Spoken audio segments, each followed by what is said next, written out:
Blog Talk Radio.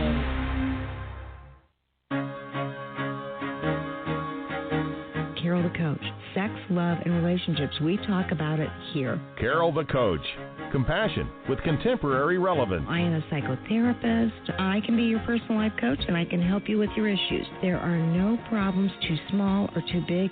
You can talk about anything. Speaker, columnist, radio TV host, and commentator. Carol the Coach brings messages of wellness and empowerment within reach of everyday people every day. Almost 5 years ago, I lost my soulmate in an accident. He was killed in a plane crash. Life just, for me, has seemed to stop. There are groups all over the city. I teach one. It is a specific way to start thinking so that you shift how you see the world, which then shifts your energy, and then you feel better and you actually see things differently. Carol the Coach, always available too at carolthecoach.com. Now I've got Russell on the line. I'm 47 years old. I'm a truck driver. I'm married. I have a wife in San Francisco. Okay. I haven't been home in 6 months. My thing is, I don't know if I have a sex addiction or what the problem is.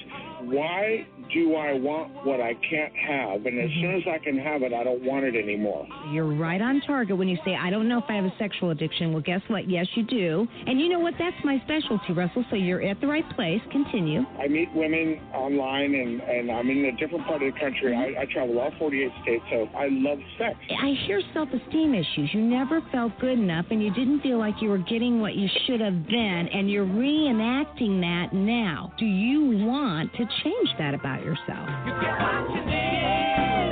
Oh. And that is the $1 million question. Hey, do you know what you want, and do you know how to get it?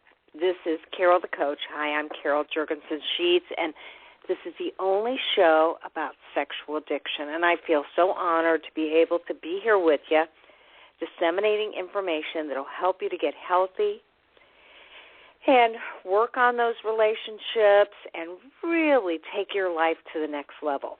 You know, I'm a psychotherapist and a life coach, so the psychotherapist part of me wants to heal the wounds.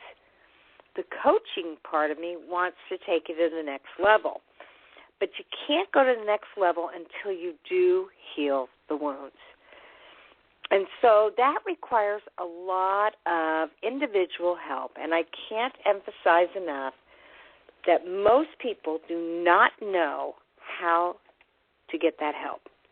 I mean, they go to therapists that they hear are good, and more often than not, those therapists are. They're very good. At the same time, they're not skilled in sexual addiction. So what may take you in a year and a half in normal therapy would only take you 6 months with a certified sexual addictions therapist.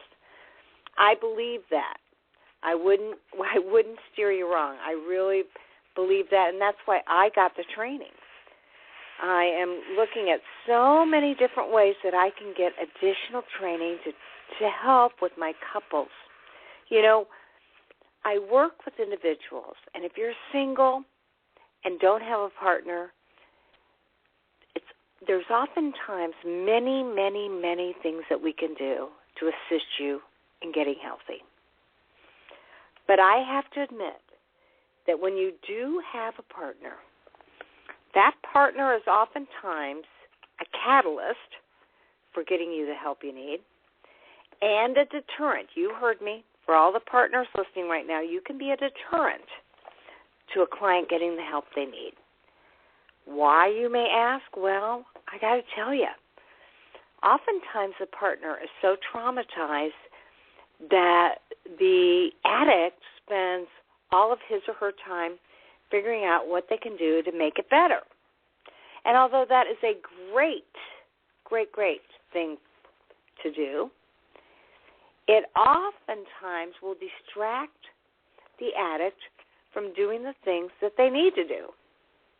So, if you are a partner listening to this show, the number one thing you can do is focus on yourself. And if you are an addict listening to this show, the number one thing you can do is focus on yourself. Now, saying that, I also believe that addicts so oftentimes need to develop empathy. They need to know how they've hurt their partner. And so not only is it imperative that a sexual addictions therapist knows what to do to create a recovery plan that will actually help the addict feel more secure and more regimented in terms of what they need to do. But I have to admit that oftentimes it's that juggling act between telling an addict, okay, I want you to look at this for your recovery program. You know, you need to, A, get into 12-step meetings and go to as many 12-step meetings a week as you can. B, get a sponsor. C, learn how to pray. D, meditate. E, call other people in the program. F, exercise. G, make sure that you spend time with the significant others in your life, working on developing healthy relationships where you're working on communication and all sorts of things like that. Now, if you think about your life, do you do those things? That oftentimes can be some of the toughest, and I do mean toughest, things that somebody can do. Why? Because we are all human, and we want to get the results we need without doing the work. But when you have a sexual addiction, you've got to do the work. I think I may have talked to you last week about the fact that I'm a person that believes you have to face your fears head on. And what does that mean? Okay, well, facing your fears head on means that you have to look at what scares you the most in your life. Is it feeling that sense of deprivation because you can't have what you want when you want it? Is it saying goodbye to a porn addiction because that porn addiction has been your best friend? Is it figuring out how you can find healthy ways of stimulating you? Because let's face it, oftentimes men or women go from person to person to person to person to stimulate themselves. And when you don't work on finding healthy ways of stimulation, then you're lost. You know, there's just no way that you can accomplish what you need to because you're not heading in the right direction. You know, I had a man today, and bless his heart, he wants recovery, but he doesn't want to work on it. He doesn't want to have to do the hard work that makes that possible. So what happened? Well, he and his wife thought they were just going along, you know, splendidly, and then his wife found out that he was talking to another woman, a coworker.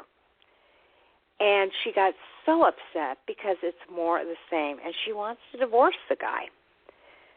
They came in to see me because, you know what, she really doesn't want to divorce the guy. She wants him to get better. But what I know to be true is that this man isn't ready to do the hard work yet. So prognosis is very, very poor. You know, are you out there and are you thinking, yeah, I get that. I don't want to do the hard work either. I don't want to do what it takes to let go of my addiction and no longer have it in my life. Now, here's what I want you to know. I understand that. And if you're in that stage, you're still in the contemplative stage. You're not ready to make the decision. Maybe the crisis hasn't been enough. Maybe you haven't hurt enough. But it's not going to get better until you make that decision and do what works. And the formula is simple, but it's hard. You have to change your lifestyle. Now, oftentimes I have clients that say, why? Why am I like this? So tonight I'm going to be talking with Timothy D. Stein. He's a marriage and family therapist, and he is the co-founder of Willow Tree Counseling in Santa Rosa, California.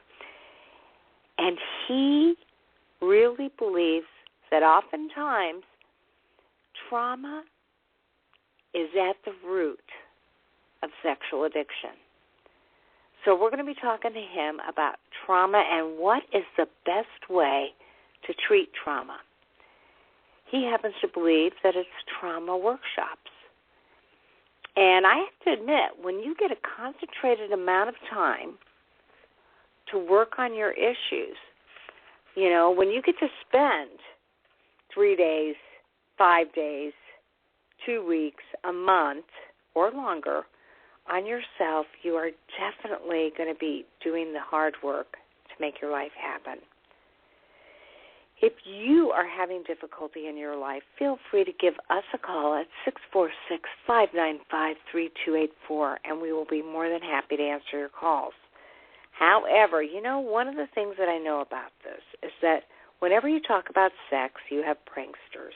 You have people that take this very lightly. You have people that are looking for an opportunity to pull one over on you.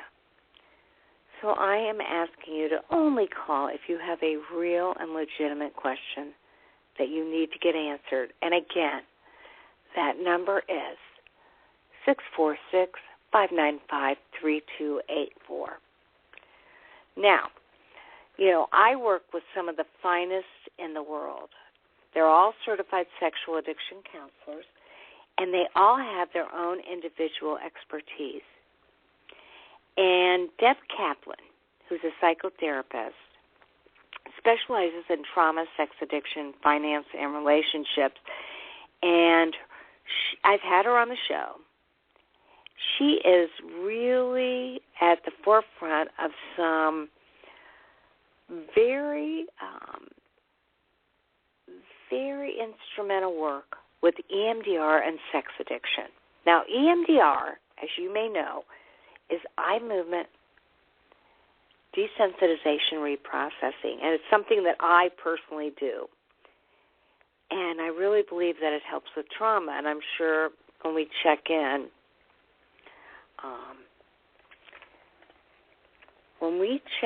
with Tim, he will say the same thing. Now, she says it may not be easy to quiet the sirens of one's healthy sexual desires, and even more difficult when those desires have become addictive. When she works with sexual addiction, she engages in a number of modalities or techniques to help her clients make their way out of the maze of compulsions. And, you know, for anybody who's worked in the 12-step program, they know that there are bottom-line behaviors, and these behaviors are the behaviors that absolutely are unacceptable. Bottom-line behaviors are behaviors representing one's addiction.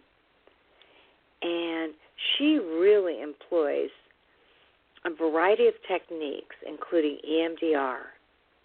And one of the reasons that she does that is because it absolutely changes the feeling state theory within a person. She maintains that when the feeling state is triggered, the entire psychophysiological pattern is activated. So she wants addicts to understand their feeling state. And there's this thing called feeling state theory, and that refers to the entire psychophysiological arousal of the body and its connection with a specific behavior. And that may have occurred very young in life. I mean, today I was talking with somebody who said, when I was sodomized as a child, it hurt and it felt good. And that significant experience that occurred over and over and over resulted in his need to engage in sodomizing behaviors with other people.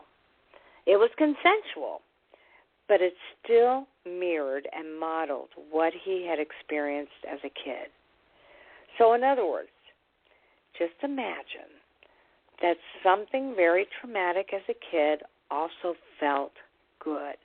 And so you fuse those two together, and what ends up happening is it creates an arousal template that then sets you up for sexual addiction. And that's why sexual addiction can occur. It can have to do with the trauma of something negative that occurred in your life that may or may not have felt pleasurable. And so tonight, I'm going to be talking with Tim Stein, and he is a master at understanding how that system works, and more importantly, how trauma transfers into sexual addiction, and what do you do to reprocess that so that you can actually live a healthy life. So, Tim, welcome to the Sex Help with Carol the Coach show. Oh, hi, Carol. How are you doing? Well, I'm doing well, and I just was talking about trauma and attachment and compulsion, and certainly these are all words that you are so familiar with. I mean, you have been treating people for a number of years as to how they can work through these issues. So I'm very excited to be having you on the show. Thank you so much for being a part of this. Oh, thank you for having me. I'm thrilled to be here. Yeah, so tell me a little bit about what you consider to be your definition of trauma. My definition of trauma, I look at trauma from a number of different lenses. There's some of the, what we call big T trauma. That would be things like being molested as a child, significant physical abuse, going through something that, you know, anybody standing outside would look at it and say, wow, that was tough to get through. That was over the top, and it's definitely going to have an impact on that person. And then there are events that are... Yes, so you're saying big T traumas are the huge traumas, death and abuse. But what are the little T traumas? The little T traumas would be things that are more subtle, that you don't always see, and somebody looking at it might not even think that it's traumatic. And what I find is with my clients, that oftentimes they themselves don't even identify it as being traumatic. Those would be things like having a parent that is sort of self-absorbed in their own experience and really isn't emotionally available to the child. They would be things like some ongoing emotional abuse, which most people don't identify. And I have many people that I have worked with that don't recognize it because they will say things to themselves like, well, I got through it, it wasn't too bad. Other people had things worse than I did. Little T trauma can be having a parent or a caregiver who is emotionally enmeshed with you, where you being successful as their child is extremely important to them, and that's actually how they get their sense of self-worth. Sometimes this kind of trauma actually feels good to us when we're growing up. It feels like we're the golden child. It feels like, we are the hero of the family. But in that type of experience, what actually has happened is that we have been given responsibility as a child for the parent's emotional needs. And so little T trauma will be these very subtle, small things that when people are talking to me about their childhood, they don't even identify it as being anything that is impacting them in any way whatsoever. I've been doing this work for a while, so I'm a little bit jaded these days. But, people will walk into my office, and at some point the question comes up of, well, what was it like growing up in your family? And, they're coming to see me typically because of sex addiction, whether they're the partner or whether they're the addict. And they'll tell me, oh, my family was wonderful. And I find myself thinking, okay, down the road I've got another fantasy to shatter. Not because I don't think their parents loved them, and not because I don't think that their family gave them the best that their family could give them. But if they are struggling with this kind of compulsive behavior, 9 times out of 10, there's a family system that didn't give them what they needed that may not have been overtly big T traumatizing, but almost always there are those little traumas that are flying under the radar that are having a huge impact on the person. One particular client that comes to mind, and he is a guy who, growing up in his family, he felt very emotionally disconnected from his family and sort of experienced it almost as an abandonment, even though on the surface his family looked great. They were involved in activities, they were taking him to sporting events, they were doing all the stuff on the outside, but on the inside it felt very emotionally empty. And this particular client's wife was heading off with some friends for a fun weekend. And at this point in the recovery, the relationship was solid. They were in a very good space. He knew that there was nothing going on. There wasn't a chance his wife was leaving him or abandoning him. But as she left, he came into my office the next week and he said, I had this pit in the gut of my stomach and it felt like I was being left all over again. And he relapsed over the weekend. And it had nothing to do with any overt trauma. It had everything to do with re-experiencing in a different way the emotional emptiness that he grew up with in his family. And it drove him back into his addiction. And I see that pattern again and again and again. So, long answer to what is trauma, what's not trauma, but that's kind of what I see it looking like, and one of the ways that I see it impacting the people that we're trying to help. Well, and as you speak about that seems much more insidious. That seems like something that the normal person may not even recognize. It's subconscious or unconscious. And so as a therapist, you may have some convincing to do that, hey, that was unhealthy for you. I have a lot of convincing to do, and partly because I have a lot of convincing to do, we don't do this work early in recovery. Partly because, with addiction, any addiction, but sex addiction definitely included, addictions are not, like sex addiction is not about sex. Sex addiction is about not feeling those deeper wounds and those deeper pains that are overwhelming to us. And sex is simply the behavior that we use to not feel it. And so when someone is first coming into my office and we are initially working together, they are still using their addiction to not feel and to not dig into what those deeper wounds are. So even if I wanted to start talking to them about their trauma, even if I wanted to start digging in and doing some of that trauma work, they don't have access to it yet. And well, it's interesting that you said that, because clearly, in some ways, they're doing what we call trauma reenactment, because they learn how not to feel when they go through the exploitation, the little traumas, the big traumas, and then they don't feel again as adults, so that they don't have to really deal with their feelings about the neglect. Oh, absolutely. And sometimes the way that they will reenact the trauma, sometimes it is a direct reenactment. For example, consider the man who is acting out sexually with other men, but identifies himself as completely heterosexual. Usually when we dig into the trauma, what we find is that man was molested by another man when he was a child. Sometimes that trauma reenactment is more metaphorical. I'm thinking of a client who the one place he felt emotionally connected to his mother was when she was in the bathtub, and he would sit in the bathroom and talk to her.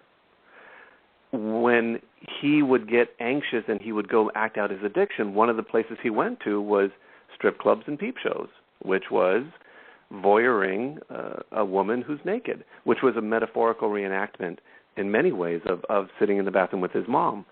or if a client was traumatized because their family was very rejecting, or the relationships in the family weren't safe, their acting out is probably going to be much more isolated. They're probably going to be more likely to be sitting at home looking at porn by themselves than they are to go out and act out physically and sexually with someone else, because they don't want to experience the rejection again. And so they isolate and they act out in a way where they're not going to have that trauma wound get recreated. So absolutely, they reenact that trauma in many, many different ways. Well, and, I know that you and I both believe that these kind of traumas can be recorded in the nervous system, that on a cellular level, the body takes in the trauma and processes it and stores it. So can you talk a little bit about how is trauma recorded in the nervous system, and how does this impact the later experience of trauma reactions for sex addicts? Trauma gets recorded in the brain, like all memories get recorded in the brain, by two different parts of our brain, the hippocampus and the amygdala. And, I had somebody explain it this way one time. It just fit for me. If you think about the hippocampus like a big old lumbering hippo, it's a big animal. It's not scared of a whole lot of stuff. It's just kind of wandering around out there and checking out what's going on. And so the hippocampus is wandering around, checking out what's going on, and it's recording the who, what, where, when information.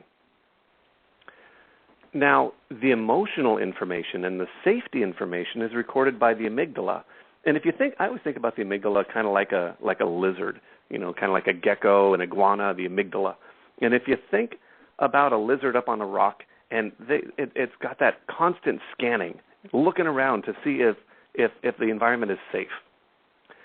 And the amygdala is not recording who, what, where, when. It's recording the safety of the current situation, and do I need to protect myself, or do I need to run and hide, or is everything okay? When we go through a traumatic event, the hippocampus actually gets overwhelmed. And so the hippocampus is sort of out there recording the who, what, where, when, but when the traumatic event is too much, the hippocampus shuts down. It kind of closes its eyes because it doesn't want to see everything that's going on. And so we often, when we're going through traumatic events, don't have that contextual information recorded. We don't know who it was. We don't know when it was. We don't know what was going on. But the amygdala is recording all of that information. And that all gets stored in our nervous system, in the brainstem, and actually in the core nervous system itself.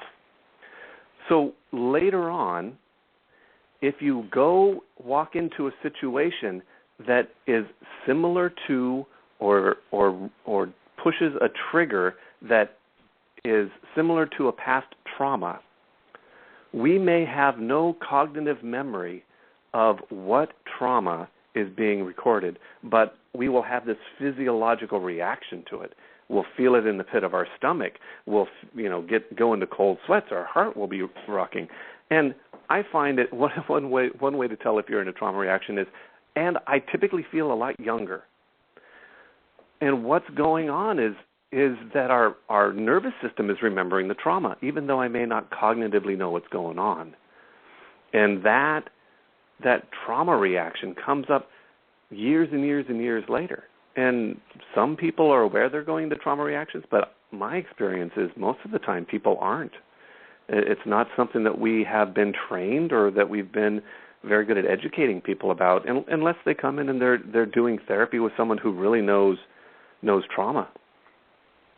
Okay, so one more time, as you explain that for our listening audience, what you're saying is that they may not even be aware that this stuff is recorded, but what they should really pay attention to is how they feel at the time of a certain event or an experience. Exactly. And would you again describe what those feelings are that would trigger an addict to know that, this may be about a past event that I've experienced that was very traumatic for me? There are two primary physical responses that I encourage people to pay attention to. One is, do you feel just a big, deep weight in the pit of your stomach, in your gut? 9 times out of 10, if your gut is heavy and it's feeling it, you're in a trauma reaction. Another way is checking in on, how old do I feel right now? If you're feeling young, like a teenager, or if you're feeling like an 8-year-old, or if you're even feeling younger than that, like a 5-year-old, if you feel very, very young, you're in a trauma reaction. So those are physiologically easy ways of sort of checking in on, am I having a trauma reaction? Do I feel something in the pit of my stomach, just as a deep weight, or do I feel younger than myself? Okay, so then let me ask you, how does trauma work help someone understand the behaviors of sexual addiction? Because I think a lot of my clients, as well as a lot of the listeners, they want to steer away from trauma work. You know, I know. On some level, they say, "Oh, I don't need to go there. I'll be fine." Yeah, looking at our trauma it's in my opinion, I think it's so necessary for recovery work, but it is scary. It can be overwhelming, and it can feel like the last thing on earth we want to do. Sometimes, I refer to doing this work as we have to rip off the scab, which is going to hurt, and we have to clean out the wound, which is going to hurt, and then we have to sort of put the ointment in there, which isn't going to be the most comfortable, but then we'll patch it up, and then you can finally start to heal. So when it comes to sex addiction, the way that it impacts it is, again, if you think about the amygdala, or that sort of the survival part of our brain is hanging on to that trauma response. And when our trauma gets triggered, our survival brain says, I need to take over, and I need to make sure that we survive this. And it doesn't matter if it's something from the outside that's threatening us physically, or if it is something from the inside that feels like it's overwhelming to us, and our survival brain thinks, I can't survive this emotional experience. Like my client who felt that abandonment pit in his stomach when his wife went away for the weekend and relapsed. What happens is our survival brain says, I can't survive this. I need to start figuring out what are my survival tools to get through this. Mm-hmm. As sex addicts at a very early age learned my sexual behavior will calm me down so that I'm not overwhelmed by what I'm feeling. So your survival brain kicks in and says, I'm overwhelmed, I know what to do, and it starts pulling up all the addict files from your brain. Oh, we can go look at porn, we can go act out over here, we can go hit on that former acting out partner, we can do whatever we need to do, because that's going to help us to feel more grounded. It's going to help us to not feel so overwhelmed by what's going on. The problem is that behavior is actually going to create more problems at this point in your life than it fixes. The other piece that goes on, and I think that this is just fascinating, when my survival brain has been triggered by trauma and it is taking over, saying, you need to survive, my cortex, which is holding all that good logical cognitive information, in a sense, goes offline. Because if my brain is trying to logically think through something, it slows down the survival response. And my brain says, that isn't a good thing. You need to survive. So we're shutting off the cognitive stuff. But the cortex... makes total sense, yeah. Yeah. So then, the other piece is that the cortex actually changes its role. And instead of being a logical, cognitive part of our brain that's going to lead us into what makes sense. It flips into a different role and says, oh, now my job is to justify whatever the survival brain needs to do in order to survive. And if you think about it, if you're out there listening to us and you're a sex addict, and you think about all those addicted thoughts that come up where you convince yourself that, oh, this isn't my addiction because, what are some of my favorite stories? If I'm not looking at the monitor, then I'm not really looking at the porn. And so this person spends an entire week acting out on porn by looking at the monitor in a mirror. The person who convinces themselves, if I don't actually have an orgasm, then it's not masturbation. So they spend time stimulating themselves just shy of orgasm and can't figure out why they keep relapsing. Or the Bill Clinton type of thing. Well, really, what is the definition of sex? So if it's not intercourse, it must be okay. What all of that is the survival brain being in control and the cortex saying, here's how we are going to twist logic to justify the behavior that the survival brain wants to do, which leads us right back into acting out and your addiction. Absolutely. So now, obviously, you feel like there are some significant ways to deal with the trauma, to get to the trauma and to help process that. And it may be individual therapy, it may be workshops, it could be group therapy. And you're a proponent of intensive trauma workshops, correct? I am. I think there are all kinds of ways to work on trauma. I think when you look at the trauma treatments that are effective, one of the common elements, in my opinion, is that they're not cognitive. I can sit and I can talk with a client about cognitively, logically, why this situation isn't happening, why they shouldn't have that reaction, why what they're doing makes no sense, and they can agree with me when we're in the session. But when they're in the middle of that reaction, if I say, this makes no sense, they might say, yeah, you're right, but it doesn't agree with their gut. And their gut is going to keep driving them in. And if you think about it, again, when you're in that trauma reaction and your survival brain is running the show, all of the cognitive conversation I've had has just gone offline, and it's not accessible to them. It's not usable. So having a cognitive intervention to trauma just doesn't really scratch the surface, in my opinion.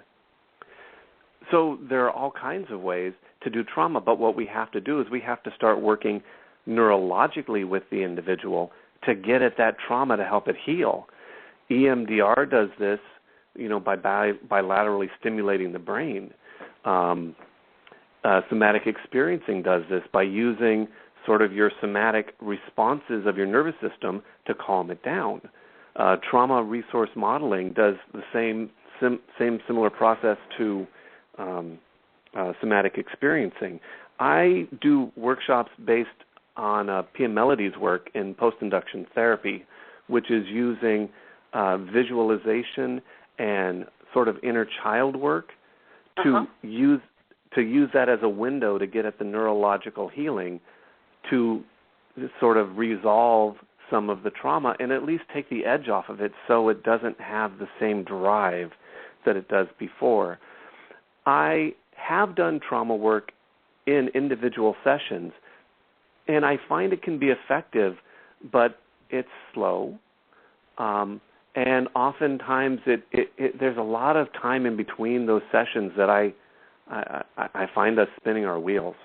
I really like to do trauma work in a workshop. And if I can get somebody in, the workshops I run are 3.5 days.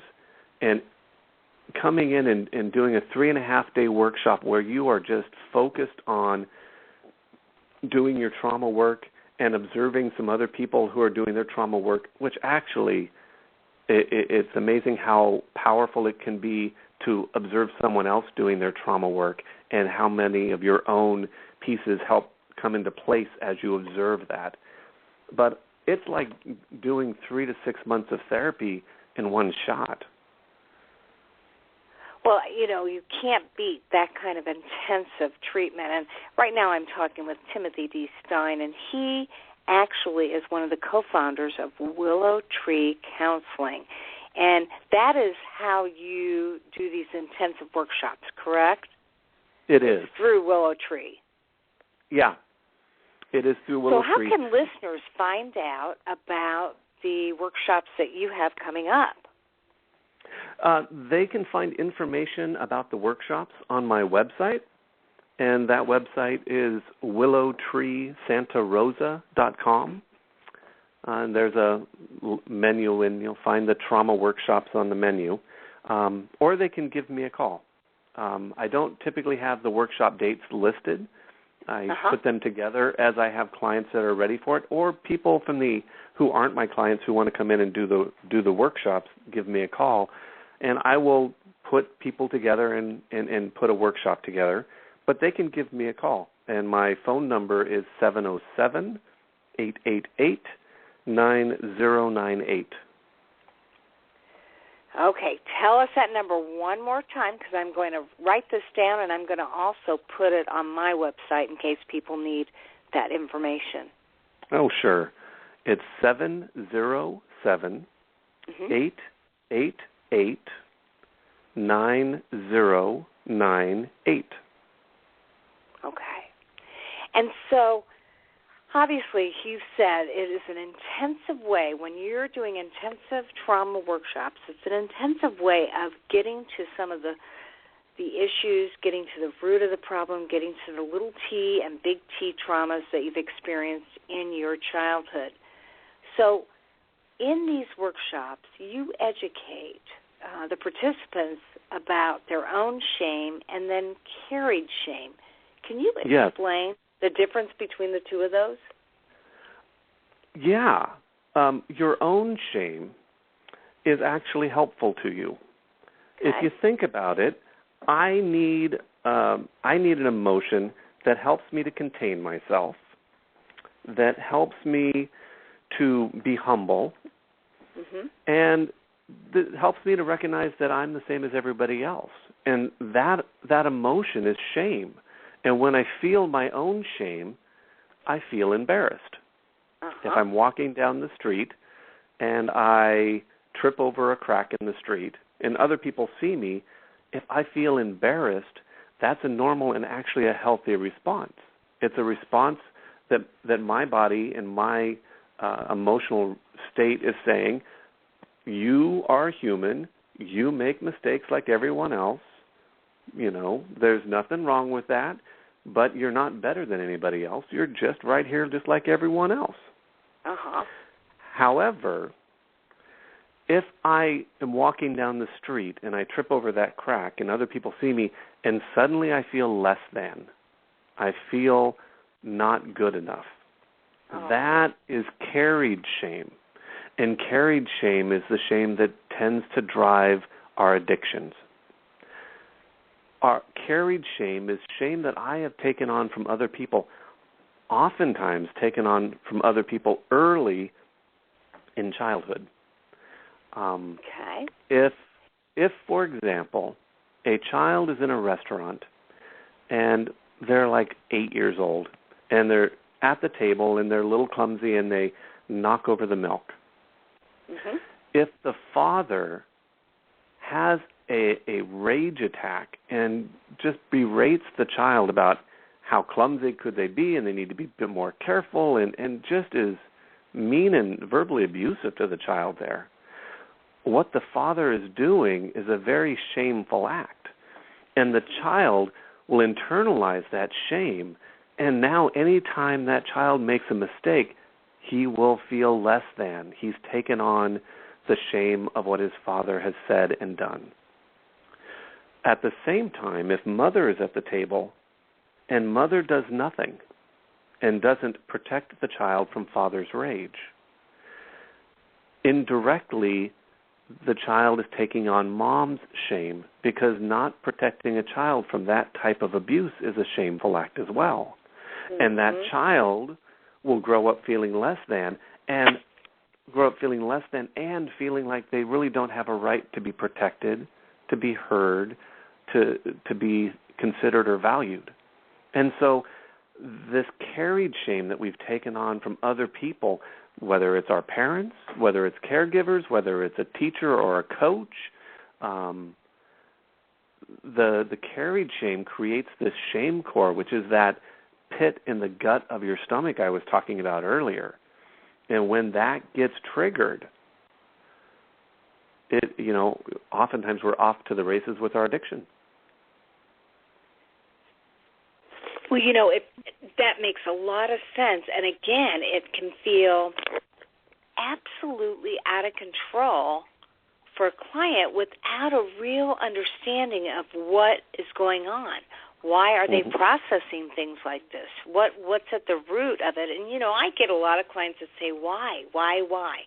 And, as you explain this, it makes so much sense that there are traumas, both little t and big T, that get caught up in both the brain and on a cellular level, and they create acting out behaviors. Now, I've got to ask you, in your workshops, you use the concept of the inner child. Explain what that is and how does that help to identify and heal trauma?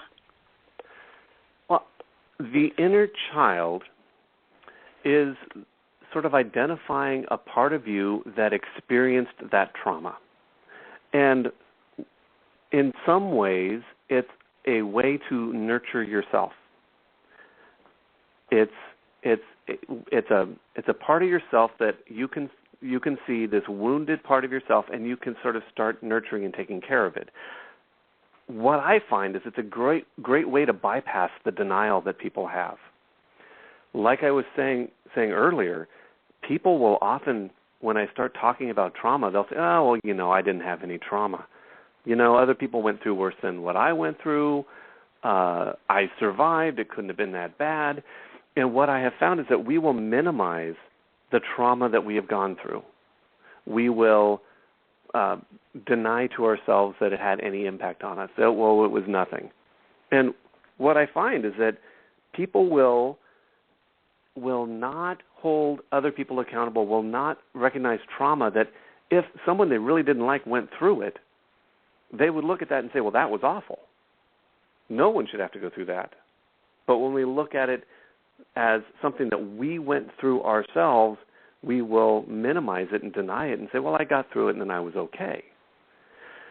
Suddenly, when we start talking about an inner child, and I have metaphorically this little 5-year-old version of themselves in front of them, and I say, look at this 5-year-old who was, yelled at by dad at the table at the restaurant table, whose mom didn't protect him.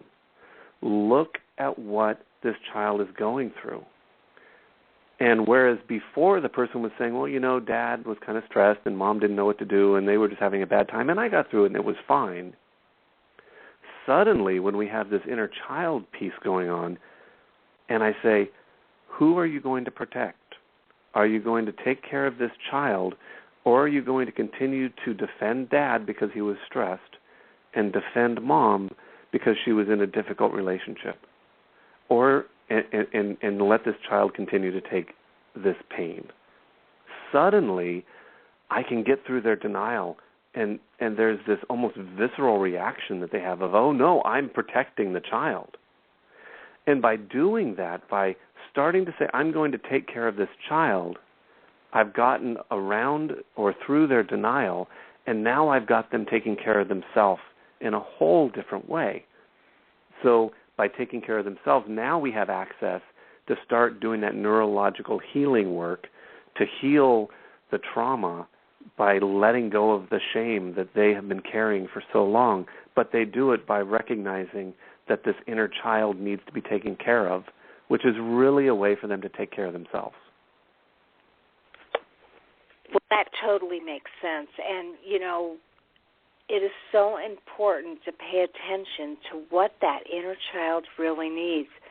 Now, you do a lot of work around creating and strengthening kind of a functional adult. and, you expect the functional adult to make some decisions that are nurturing and have self-care. And so describe a little bit about the functional adult and how, they can resource. Yeah, absolutely. So when we're having a trauma reaction, and like I was saying earlier, one of the ways you can tell you're in a trauma reaction is you feel younger. Well, when we get into these trauma reactions, when, like my client who relapsed when his wife went away for the weekend, when he had that abandonment wound, and I asked him, how old did you feel? And he said, I felt like I was 8. Okay. In a very real sense, he was acting out as that 8-year-old. Well, so now if we're starting to take care of that 8-year-old, we need to have someone who can actually take care of it. And as sex addicts haven't had a really functional adult on board to take care of those wounded parts of themselves because they've been so driven by those traumatized parts of them that are pushing their addiction. And so one of the things we do is we create a functional adult. And so I start by educating them about what a functional adult looks like and feels like. And then we start to integrate that into themselves. And the functional adult basically is the part of them that can recognize that they have value and worth, that their value and worth is an integral part of them and cannot be added to, but it can't be taken away from. That their functional adult is the part of them that can hold appropriate boundaries to protect them from other people and other people's emotional baggage, and can hold an internal boundary to contain their own emotional baggage so that they don't vomit it onto other people. Their functional adult is the part of them that can embrace and accept that they are human, and because they're human, they're wounded and they're imperfect, and recognize that other people are human and imperfect as well. It's the part of them that can find appropriate interdependence with other people. Right. Taking responsibility for their own needs and wants, but letting other people support them. And almost as important, not taking on other people's needs and wants, but being willing to support other people as they meet their needs and wants. And then lastly, the functional adult is the part of them that can find moderation in all things.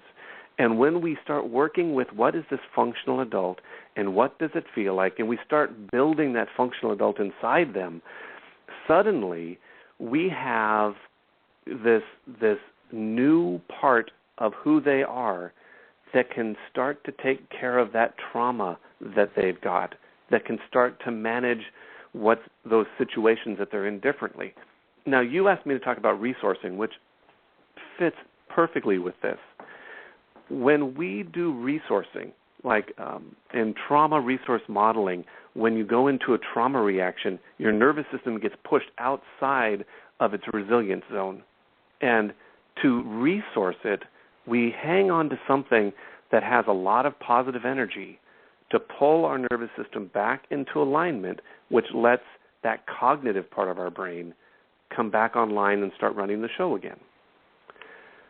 In the workshops where we're creating this functional adult, we're creating this great metaphor, but what it also does is it, by going through that process of acknowledging what is a functional adult and feeling it and integrating it into your body, you're also resourcing, which is calming down your nervous system, so that now you have the ability to, from that functional adult, start managing the situation in a different way.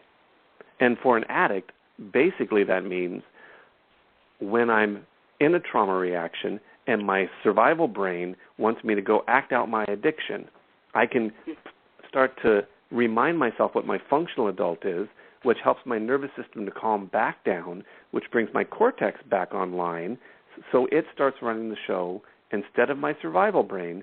And with my cortex running the show, I can decide how I want to handle the situation in a sober way that matches my recovery instead of going with the addiction trigger to acting out. And, it's interesting because certainly Patrick Carnes, who trained so many of us, said, we are no longer going to be therapists. We're going to be brain scientists. And so you're talking about the cortex. You're explaining how integral that is to changing behaviors. And I just, resourcing is such a positive way of accessing the tools given through the intensive workshops or through certified sexual addiction therapists to combat what naturally has occurred as a reaction to trauma. Would you not agree? Absolutely. And I'm sure you've talked about, addiction isn't really a moral choice. It's not even though it's a behavior, it's not a behavioral issue. Addiction is a neurological issue. Addiction is the brain that got wired in a different way to manage the trauma and the pain of the past. And so we have to understand, as clinicians working in sex addiction, we have to understand what the brain is doing, and we have to figure out how do we help the brain heal itself. Because if all we do is tell people, well, when this comes up, you should do this behavior instead, it'll work for a period of time. But in the long run, they're going to fall back into their addiction. And this is where when I see people that are in, I refer to it as relapse patterns. They get at most 3 months sober and then they relapse. I actually see some people that will get like 6 months or a year of sobriety, and then they're relapsing. But there's this chronic pattern of a period of sobriety where they feel solid, they feel good, and you talk to them, and their commitment to the 12-step program, the commitment to the sobriety routine, the commitment to their sobriety plan is genuine, but they keep relapsing. And I believe that what's happening in those patterns is partly they're missing something that they need to have in a sobriety plan or a sobriety routine. But I also think that a lot of what's happened is we haven't gone in and done the brain work yet. And all we've done is told them what behavioral things they should change.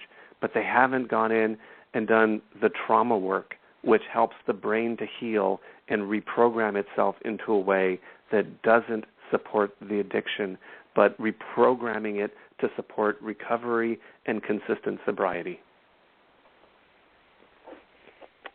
Well, you're exactly right. And, I am talking with Timothy D. Stein, and he is the co-founder of Willow Tree Counseling. He's been talking tonight about trauma and intensive trauma workshops, which he finds to be invaluable in changing a lot of these behaviors and helping to understand where they come from.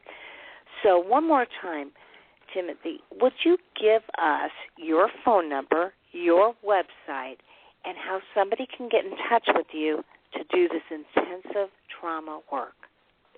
Absolutely. My phone number is area code 707-888-9098.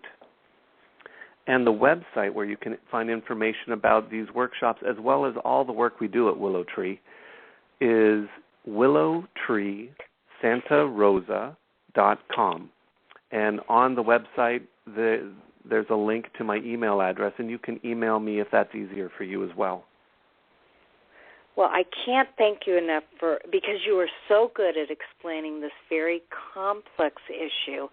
And I wish you continued success and hope that our listeners will take a look at these intensive workshops and choose to make their life different by intensively working on themselves. Thanks so much, Timothy. Oh, well, thank you for having me on, Carol. It was a pleasure. All right. Continued success, and we will talk soon.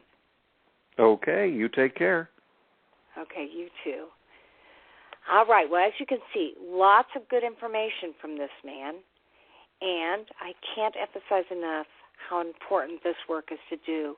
You won't get healthy unless you choose to make this your life's work, to heal the trauma that you've experienced. And as I say at the end of every session, there will only be one of you at all times, so fearlessly have the courage to be yourself. We'll catch you next week. You're listening to Sex Help with Carol the Coach here on Blog Talk Radio. Have a great week.